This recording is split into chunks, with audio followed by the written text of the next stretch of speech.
This is TWiT. Did Microsoft, they're not at CES, right? They're there. Yeah, they don't have a booth, an official Everybody's presence. there like they have a suite and you can go meet with them and stuff like that. They're Microsoft there like to has always support had their a press room. partners, right? Yeah. And I assume they have the same, right? So there's the secondary hotel, which is, I think, is the Aladdin. Does that sound right? Sands? I don't know. Whatever. Rub it and see what happens. Down in the basement of that building, they've always had a press room down there. So I didn't go this year, but I assume if you go down to the basement, there they are. And the giant gentleman with the suit on will not let you through unless you're in the press. Right. So he looks pretty serious. In fact, he looks like he might have mob connections. But yeah, that's how it works. They don't have a booth. Huh. Yeah. And not much to say, I guess, right? It's more a show for their partners, really. Like they're there to say, hey, we're there in support of Windows 10. I guess that Phil Spencer was on the stage for the AMD keynote saying, hey, Xbox has AMD inside. Yep. Right. Huh. That kind of stuff. And maybe the next Xbox will have 7 nanometer AMD inside. Who knows? Who knows? Who knows? I'm sure somebody knows. Somebody knows. I mean, I didn't say today is the point. So I don't know. You know, obviously, if Microsoft had a bigger consumer push, you would be seeing announcements like we see for Cortana, Google Assistant and Alexa. That's really the only people who go there now, Cortana. Right? Is Echo's stuff and Google's Assistant stuff. And then a lot of little case manufacturers, auto accessory guys, stereo guys.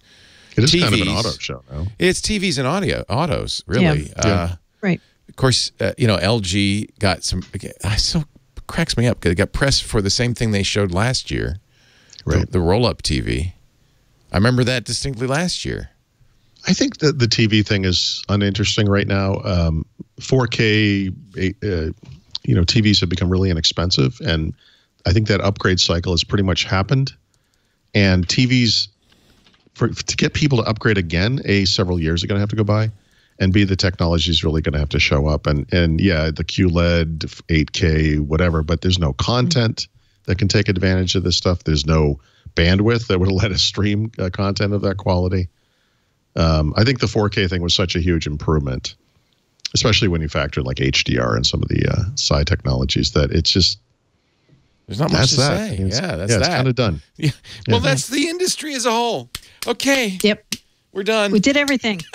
Well, no, it will. It never does that. But I mean, it will eventually. There will eventually be a new TV format that will be the next thing, and we can talk about TVs again. But I right now it's like whatever. I mean, but that's true for PCs. That's true for phones. Yeah. Yep. The coolest thing I saw, I think it was a Verge story I saw this in, was a desk with a PC built into the desk for space-constrained areas. So you could like pull the monitor out from the wall and adjust it to different heights, but all the computing power was in your desk. I'm like, okay, that's useful for somebody like me. But otherwise... Yeah, but then you're buying... Then you have to change your desk. Buying a desk. I know. I need a new desk, too. So maybe that's why it was interesting. Yeah. Let me tell you about a little place called IKEA. But think of having it in your desk. So then, your PC's not taking up any footprint on your desk. Because it's like... Well, in a way, I mean, if you're going to talk about a long-term trend, it's computing everywhere, right? So... Right. Yeah. My PC is built into my monitor, so it's actually not taking up any space on my desk. But your monitor is... I don't know if the desk is the best form factor for a computer. What are you looking down? No, it had this thing where the monitor could be raised, pulled out, a button, and it emerges. Yeah. Sure.